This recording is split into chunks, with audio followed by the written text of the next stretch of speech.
Facebook ஆப்ல எப்படி வந்து டூ ஃபேக்டர் ஆத்தென்டிகேஷனை வந்து ஆஃப் பண்றது அப்படிங்கிறதான் டீட்டெயிலாக அந்த வீடியோ பார்க்க போகிறோம். வீடியோ ஃபுல்லாக பார்த்தீங்கன்னா எப்படி வந்து ஆன் பண்ணி வச்சிருக்கக்கூடிய டூ ஃபேக்டர் ஆத்தென்டிகேஷனை ஃபேஸ்புக்கில் எப்படி ஆஃப் பண்றது அப்படிங்கிறத கம்ப்ளீட்டாக தெரிஞ்சுக்கலாம். தெரிஞ்சுக்கிறதுக்கு முன்பாக சேனலை சப்ஸ்கிரைப் பண்ணிக்கோங்க, பெல் ஐகானை கிளிக் பண்ணி ஆல் அப்படின்றத செட் பண்ணிடுங்க.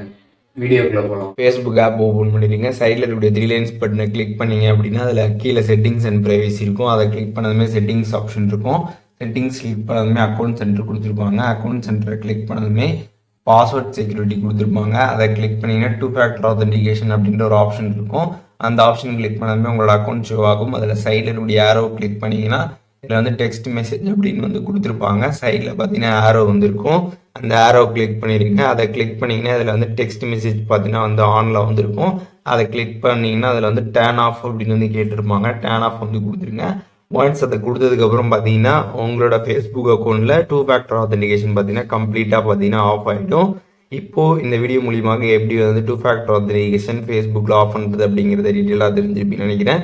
இதில் எதுவும் டவுட் இருந்துச்சுன்னா கண்டிப்பாக கமெண்ட்ஸில் மென்ஷன் பண்ணுங்கள். எல்லாருக்குமே ரிப்ளை பண்ணுறேன். வேறு என்ன கண்டென்ட் நம்ம சேனலில் வந்து போஸ்ட் பண்ண நினைக்கிறீங்களோ அதை பற்றி ஷேர் பண்ணுங்கள். அதற்கான வீடியோஸுமே சீக்கிரமாகவே நம்மளோட சேனலில் வரும்.